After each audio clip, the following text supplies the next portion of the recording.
चलिए, तो इसका जो शासनकाल होता है वो कब से कब तक होता है? ताजुद्दीन फिरोज शाह का।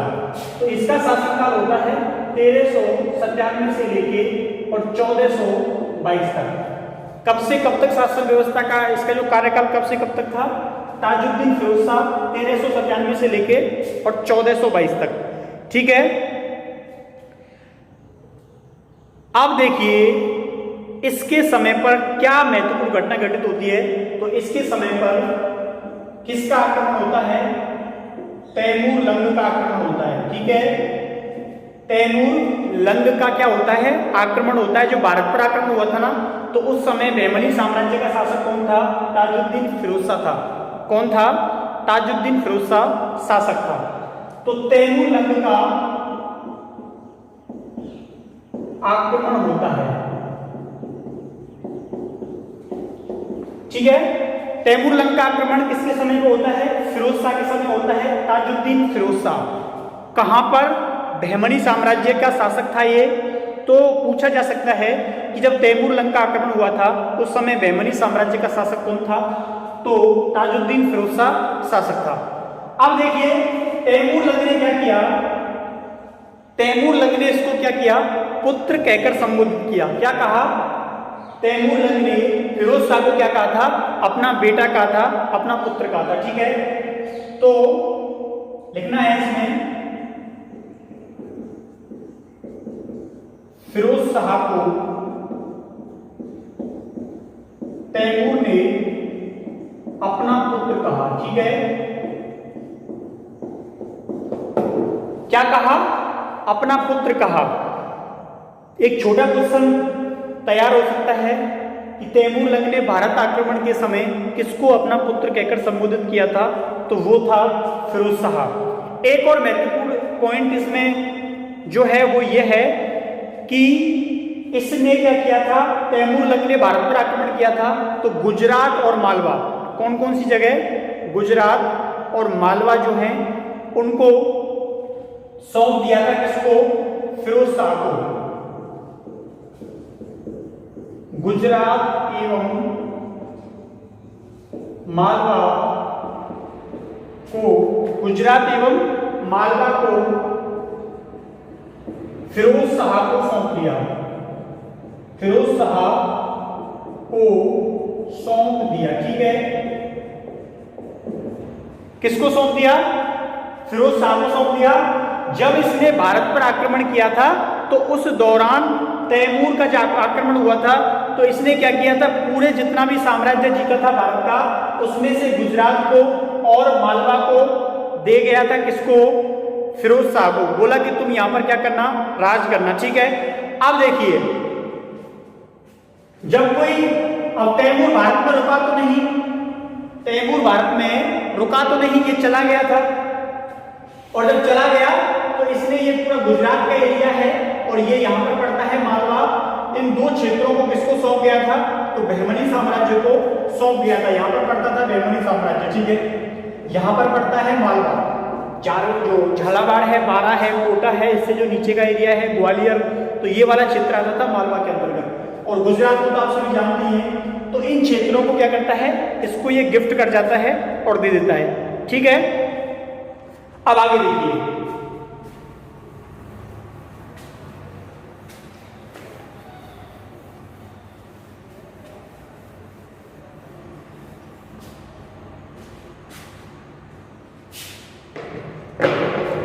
इसके बारे में एक जो महत्वपूर्ण खासियत है, एक जो महत्वपूर्ण बात है कि ये एक से ज्यादा जो भाषाएं हैं उनका ज्ञाता था। ठीक है, तो ये पॉइंट लिखना है, एक से ज्यादा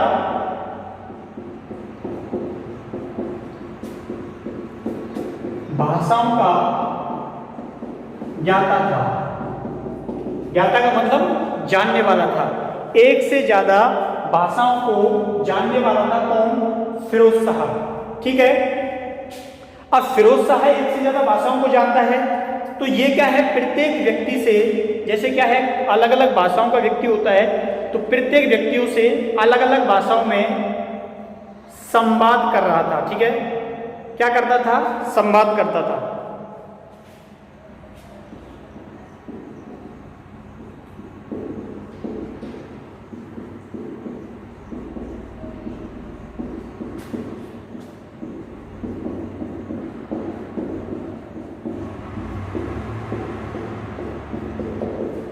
क्या करता था, अलग अलग भाषाओं में संवाद किया करता था। ठीक है,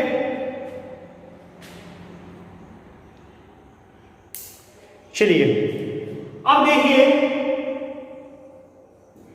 इसने क्या किया, विजयनगर साम्राज्य से काफी क्षेत्रों को छीनने का क्या किया था, प्रयास किया था, उन क्षेत्रों को जीतने का प्रयास किया था। लेकिन ये अपनी जो योजना होती है उसमें क्या है, इतना सफल नहीं हो पाता जितना ये होना चाहता था। ये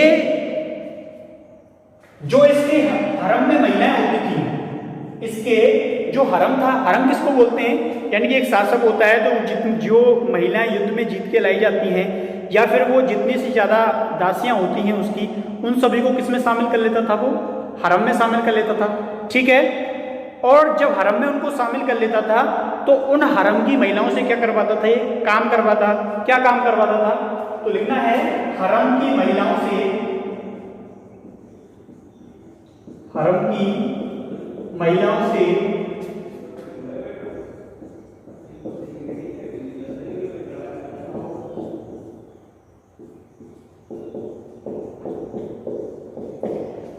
कपड़े बनवाने और बेचने का काम करवाता है। यानी कि वो जो महिलाएं हैं वो क्या करती थी, कपड़े बनाती थी और उन कपड़ों को बना के बेचती थी। इस प्रकार वो अपना क्या करती थी, जीवन यापन करती थी। ठीक है, महिलाओं से कपड़े बनवाने और बेचने का कार्य करवाता। तो ये पॉइंट काफी महत्वपूर्ण है। इसकी हरम में शामिल जो महिलाएं थी उनसे कपड़े बनवाता और बेचता था। ठीक है, अब आगे देखिए ये खुद क्या करता था। इसके अलावा ये खुद भी करता था, ये खुद ये करता था कि जो कुरान है तो कुरान की जो प्रतियां होती हैं यानी कि टू कॉपी बनाता और उनको क्या करता था, बेचता था। अब इसका मतलब ये मत समझना कि कोई मशीन के अंदर टू कॉपी डाली और फिर उसको बेच दिया। ये करता क्या था, उसको लिखता था अपने पेन से, अपनी जो कलम है उससे, और फिर उनको ये बेच दिया करता था। ठीक है, तो ये पॉइंट भी नोट डाउन करना है।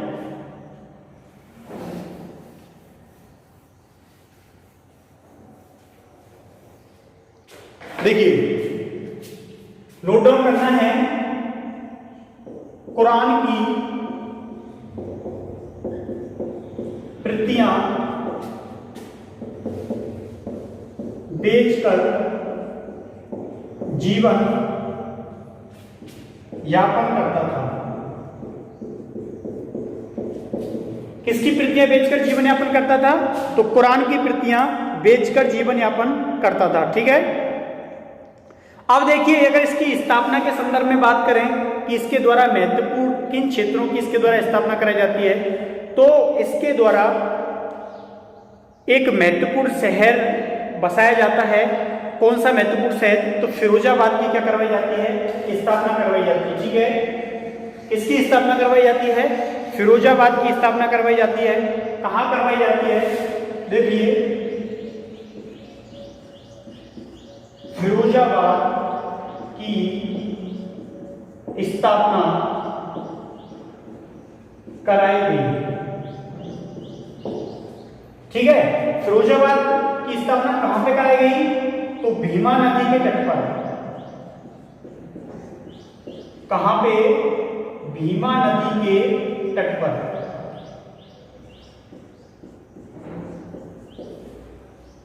तो क्या कराई जाती है, फिरोजाबाद की स्थापना कराई जाती है। कहां कराई जाती है, तो भीमा नदी के तट पर इसकी स्थापना कराई जाती है। ठीक है, अब आगे देखिए, तो कुरान की प्रतियां बेचकर जीवन यापन करता था। फिरोजाबाद की स्थापना कराई गई, कहां कराई गई, भीमा नदी के तट पर कराई गई। ठीक है,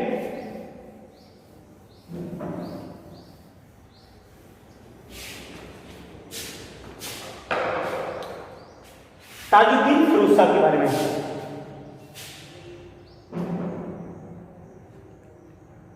अब इसके बाद इसने और क्या किया, इसके बाद इसने एक काम और कराया। वो एक काम क्या कराया कि इसने हिंदुओं को क्या किया, बड़े स्तर पर अपने प्रशासन में क्या किया, शामिल किया। हिंदुओं को अपने प्रशासन का भाग बनाया। अपने प्रशासन का भाग बनाया, ठीक है, यानी कि उनको अपने प्रशासन में क्या किया, शामिल किया। ठीक, तो हो गया पॉइंट एक कि हिंदुओं को अपने प्रशासन का क्या किया, भाग बनाया। कुरान की प्रतियां बेचा करता था, कुरान की 2 कॉपी है उसको बेचा करता था। अपने हरम में जो महिलाएं थी उनसे क्या करवाता था, कपड़े सिलवाता था और उन कपड़ों को ये बेच दिया करता था। नेक्स्ट, दौलताबाद की क्या कराई जाती है, वो फिरोजाबाद की क्या कराई जाती है, स्थापना कराई जाती है। कहाँ कराई जाती है, भीमा नदी के तट पर कराई जाती है। ठीक है, तो ये सारे पॉइंट और सारे फैक्ट आपको क्या रखने हैं, याद रखने हैं। और इसके समय पर क्या हुआ, तैमूर लंग का आक्रमण हुआ। तैमूर लंग ने इसको क्या कह के संबोधित किया, पुत्र कहकर संबोधित किया था। ठीक है, और एक और महत्वपूर्ण पॉइंट जो इससे रिलेटेड है वो ये है कि इसको मालवा और गुजरात जो है वो तैमूर लंग के द्वारा क्या किए जाते हैं, गिफ्ट में दिए जाते हैं। और इसने एक और महत्वपूर्ण काम किया था, अपना जो शिष्टमंडल है वो तैमूर लंग की सेवा में भेजा था। तो ये जो सारे फैक्ट हैं वो सारे फैक्ट किससे जुड़े हुए हैं, वो जुड़े हुए हैं फिरोज शाह से। तो इसलिए आपको इनको याद रखना है। फिरोज शाह से संबंधित जितने भी फैक्ट हैं वो मैंने आपको क्या किए, बता दिए। ठीक है, आगे देखिए।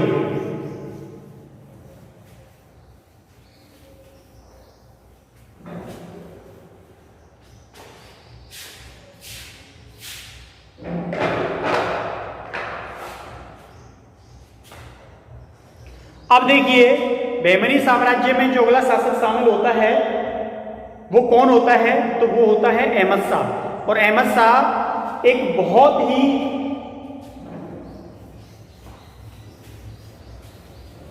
एक महत्वाकांक्षी शासक था जो विजयनगर साम्राज्य पर बार बार आक्रमण करने का प्रयास करता है, लेकिन वो इतना सफल नहीं हो पाता जितना सफल बहमनी साम्राज्य के और शासक हुए थे।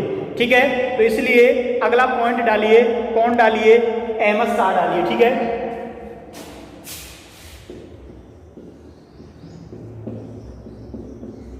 कौन डालिए, अहमद शाह डालिए। और अहमद शाह की जो शासन व्यवस्था है वो कब से कब तक मानी जाती है, तो इसकी जो शासन व्यवस्था है वो 1422 से लेके और 36 के मध्य में मानी जाती है। ठीक है, 1422 से लेके और 36 के मध्य में मानी जाती है। तो लिखना है, नोट डाउन करना है।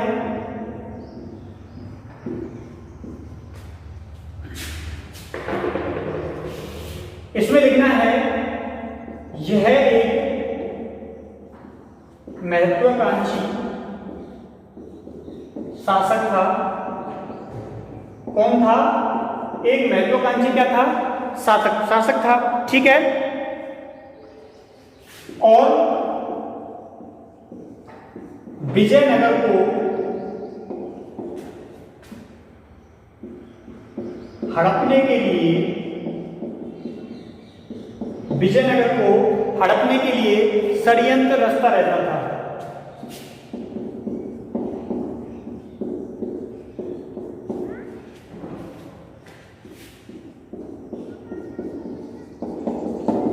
क्या करता रहता था, तो विजयनगर को हड़पने के लिए इसके द्वारा लगातार क्या किए जाते थे, षड्यंत्र रचे जाते थे।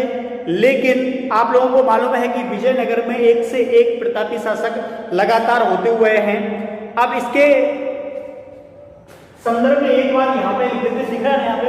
ठीक है, तो यहां पे लिखना है इसके द्वारा किसकी उपाधि धारण की जाती है, बलि की उपाधि धारण की जाती है। किसकी, बलि की उपाधि।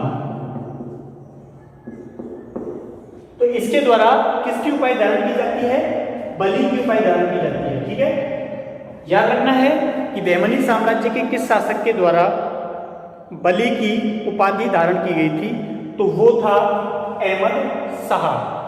ठीक है,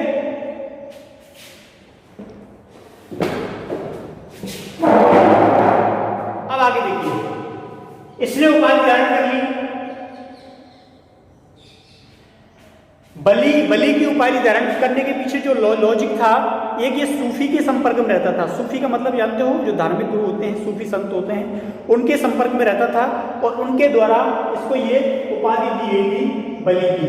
ठीक है, तो सूफी संत जिनके संपर्क में रहा करता था तो उनके द्वारा ये उपाधि दी जाती है बलि की। ठीक है, अब आगे देखिए, जब इसको उपाधि दे दी जाती है बलि की तो ये क्या करता है, अपने समय पर जो राजधानी होती है उसको क्या कर लेता है, परिवर्तन कर लेता है। तो लिखना है इसने अपनी राजधानी परिवर्तन करके, अपनी राजधानी परिवर्तन करके बीदर को बना लिया।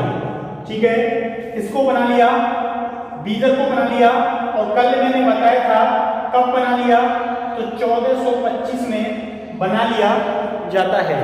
तो एक क्वेश्चन ये भी यहाँ से पुटअप हो सकता है कि बहमनी साम्राज्य के किस शासक के द्वारा राजधानी को परिवर्तन किया जाता है, तो वो था अहमद शाह। कब परिवर्तन किया गया, 1425 में राजधानी को परिवर्तन किया गया। क्या बनाया गया, तो राजधानी बनाई जाती है बीदर। कल मैंने बताया था बहमनी साम्राज्य के 4 प्रांतों के बारे में। ठीक है, तो उन्हीं में से एक था बीदर, जो कि अपनी राजधानी बनाया जाता है अहमद शाह के द्वारा। इसके पीछे जो मुख्य लॉजिक होता है, मुख्य कारण होता है, वो ये होता है कि विजयनगर के आक्रमणों से बचने के लिए इसको अपनी राजधानी जो है उससे दूर ले जानी पड़ी, दूर ले जाकर बनानी पड़ी।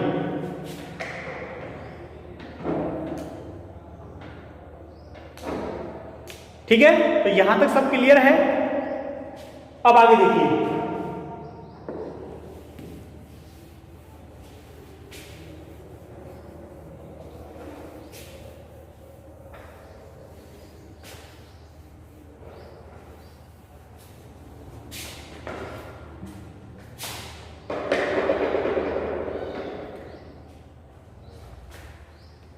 किसी को कोई क्वेश्चन पूछना हो अगर इससे संबंधित तो टाइप कर सकते हो।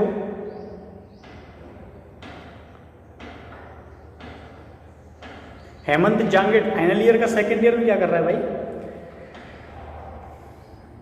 Akhilesh Meena, good morning sir, good morning.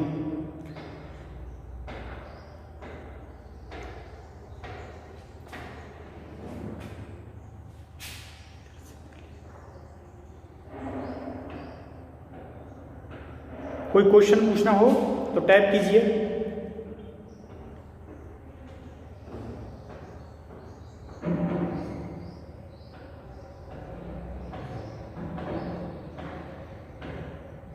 Bidar से पहले की कैपिटल क्या थी। अच्छा, तो मैंने तुमको बताया था कि गुलबर्ग जो थी वो राजधानी थी इसकी पहले। बीदर, बरार, गुलबर्ग, गोलकुंडा, दौलताबाद, जब उसके साथ संघर्ष हुआ था ना विजयनगर साम्राज्य के साथ, तब पांचों तो मिलके लड़े थे उससे लास्ट में जाके ये। तो ये टोटल 4 प्रांत थे, लेकिन बाद में इनमें एक और शामिल हो जाता है। पहले ये बीदर, बरार, एक बाद में शामिल होता है अहमदनगर और गोलकुंडा। ठीक है, RS मेहर, गुड मॉर्निंग सर। बताओ कोई क्वेश्चन हो बहमनी साम्राज्य से संबंधित।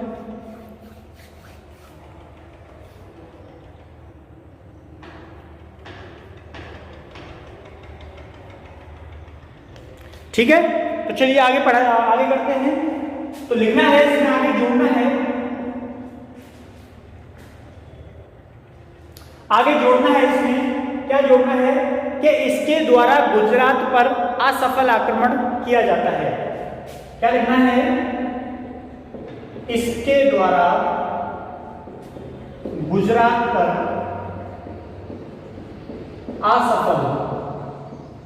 असफल आक्रमण का सीधा सा मतलब होता है आक्रमण किया लेकिन जिस उद्देश्य से गया था वो पूरा नहीं कर पाया। ठीक है, जैसे कि सीधा सा उदाहरण दो, आप मार्केट गए और आप मार्केट क्या लेने गए थे, अपने कपड़े लेने गए थे, लेकिन मार्केट आपको बंद मिला और आपको वापस लौटना पड़ा। सेम कंडीशन यहाँ पर होती है, गुजरात पर आक्रमण करने जाता है लेकिन उसी समय क्या होता है, इसको विजयनगर की जो अफवाह उठती है कि विजयनगर आक्रमण कर सकता है, इसलिए इसे क्या करना पड़ता है, वापस लौटना पड़ता है एक छोटी मुठभेड़ के बाद में। तो गुजरात पर असफल आक्रमण किया।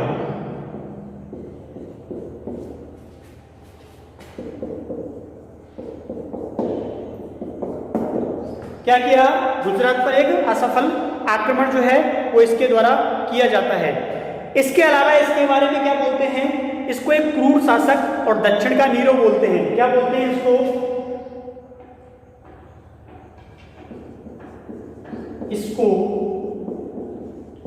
दक्षिण का नीरो एवं क्रूर शासक कहा जाता है।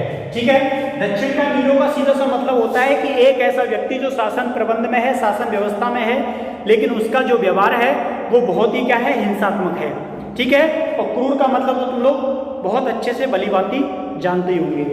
तो ये क्या करता है, सीधी सी मतलब था कि इसके समय पर जो विदेशी लोग थे वो आकर बड़ी मात्रा में दक्षिण में बस जाते हैं, क्योंकि जब इसकी स्थापना हुई थी बहमनी साम्राज्य की बहमन शाह के द्वारा, तो उस समय 100 से ज्यादा गांव ऐसे थे जहां पर विदेशी मुसलमान पहले से रह रहे थे। तो उन लोगों ने क्या किया था, विद्रोह किया था, और विद्रोह करके इस्माइल को अपना नेता चुनते हैं, लेकिन इस्माइल मना कर देता है कि मेरी उम्र बहुत ज्यादा हो चुकी है, इसलिए जो नेता है वो कौन बना दिया जाए, बहमन शाह बना दिया जाए, इसके यानी कि हसन बना दिया जाए। बहमन शाह का असली नाम हसनी तो था, तो बहमन शाह को ये लोग नेता बना देते हैं। लेकिन इसके समय क्या होता है, जो दक्षिण में क्या होता है, यहाँ के जो लोकल लोग थे और जो विदेशी मुसलमान थे, इनके बीच में क्या होने लग जाता है, टकराव होने लग जाता है। ठीक है, और ये क्या करता है, इस स्थिति को छोड़ देता है उनके ऊपर कि तुम लोग जैसे करना चाहो वैसा कीजिए, मुझे इससे कोई मतलब नहीं है, क्योंकि तुम दोनों ही क्या हो, मेरे अपने हो और दोनों के दोनों मुसलमान हो, इसलिए मैं किसी का पक्ष और विपक्ष नहीं लूंगा।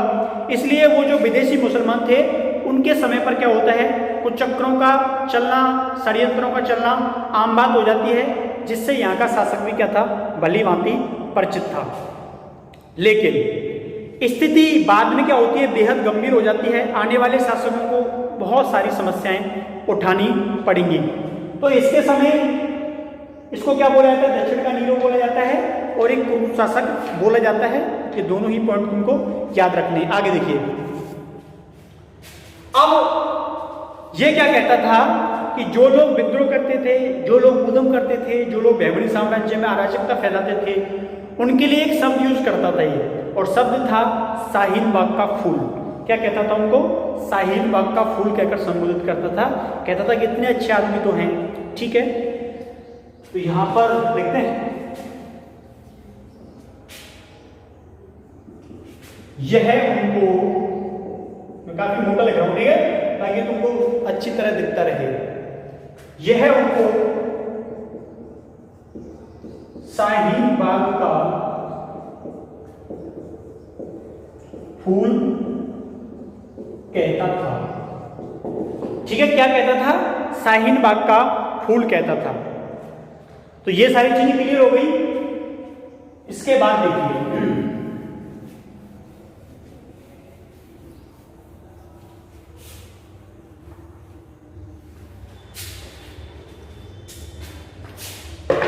एक तो लाइट नहीं आ रही और गर्मी बहुत तेज पड़ रही है।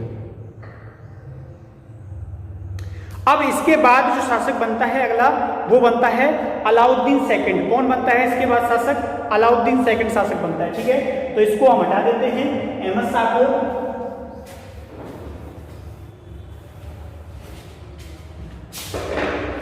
36 से 57,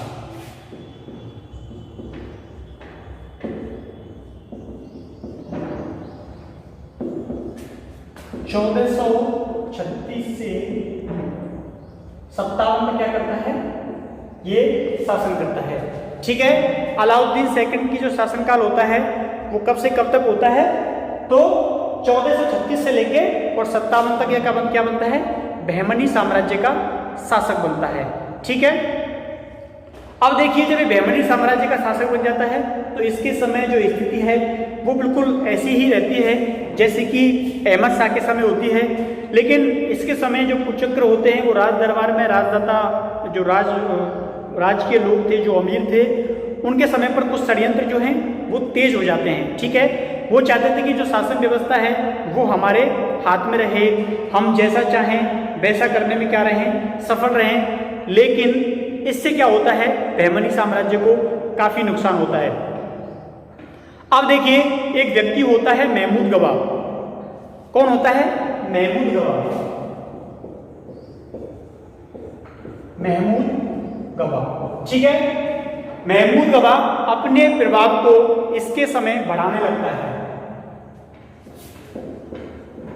महमूद गवाह अपने प्रभाव को इसके समय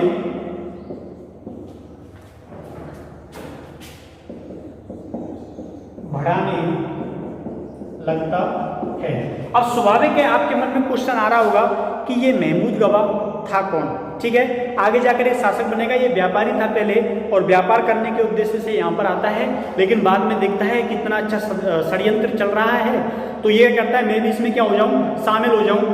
तो ये उसका क्या करने लगता है, मजा लेने लगता है, ठीक है। और धीरे धीरे करके चुगली उगली करके षड्यंत्रों में शामिल हो के और पीछे जाके देखना अपने आप को क्या कर लेगा, शासक घोषित कर लेगा। हमेशा ऐसा ही होता है, हमेशा ऐसा ही होता है। शुरू में तो ये लोग क्या करते हैं, बिल्कुल छोटे सिपाही के रूप में शामिल होते हैं, लेकिन बाद में क्या होते हैं, धीरे धीरे अपने से नीचे लोगों को दबाकर और ये शामिल हो जाते हैं। लव मीना, राम राम।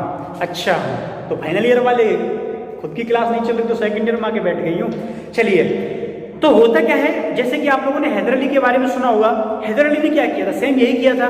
6 साल का था, उसके पिताजी की मृत्यु हो जाती है, लेकिन बाद में क्या करता है, वो मैसूर राज्य में सिपाही बनता है। सिपाही बनने के पश्चात क्या किया, नंदराज को परास्त करता है। नंदराज को परास्त करने के बाद राजमाता के सहयोग से और खांडेराव के सहयोग से क्या करता है, फौजदार बन जाता है। फौजदार बनने के बाद उन्हीं को बंद करके और मैसूर राज्य का क्या बन जाता है, शासक बन जाता है। तो ये लोग पहले ऐसा ही करते थे, ठीक। तो महमूद गवाह अपने प्रभाव को इसके समय क्या करता है, बढ़ाने लगता है, ठीक है। अब देखिए ये अपने प्रभाव को बढ़ाने लगता है और जो अलाउद्दीन सेकंड होता है, मैं शॉर्ट लिख रहा हूं यहां पे, अलाउद्दीन सेकंड कुछ हद तक अमीरों और जो युद्ध चल रहा था इनके साम्राज्य में लोगों के बीच आपस में, उसको नियंत्रण करने का प्रयास करता है, ठीक है। अलाउद्दीन सेकंड अमीरों एवं विदेशी मुसलमानों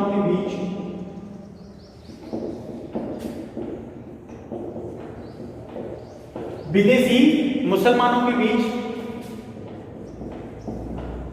सामंजस्य स्थापित करता है, ठीक है। क्या करता है, सामंजस्य स्थापित करता है। अब बहुत सारे बच्चों के मन में कंफ्यूजन ही रहता है कि सब विदेशी मुसलमान और क्या मतलब है, सब तो मुसलमान हैं। देखिए मैं तुमको बता रहा हूं कि जो लोग विदेशी मुसलमान का सीधा सा मतलब ये होता है कि वो लोग जो भारत के नहीं हैं, वो लोग सीधे विदेश से आए, सीधे ईरान से आए, अफगानिस्तान से आए, तुर्की से आए, तेहरान से आए, कहीं से आए, लेकिन भारत के नहीं हैं। और एक ऐसे मुसलमान जो भारत के हैं, पहले वो हिंदू थे, ठीक है, या बौद्ध थे, उनको क्या किया, किसी भी शासक ने, भले ही वो औरंगजेब रहा हो, ठीक है, बलबन रहा हो, अलाउद्दीन खिलजी रहा हो, कोई भी रहा हो, उन्होंने मार मार के ठोक पीट के उनको क्या बना दिया, जबरदस्ती मुसलमान बना दिया। तो वो लोग क्या हो गए, वो हो गए भारतीय मुसलमान, ठीक है। जो पहले या तो हिंदू थे या फिर बौद्ध थे, उनको ठोक पीट के क्या बना दिया, मुसलमान बना दिया।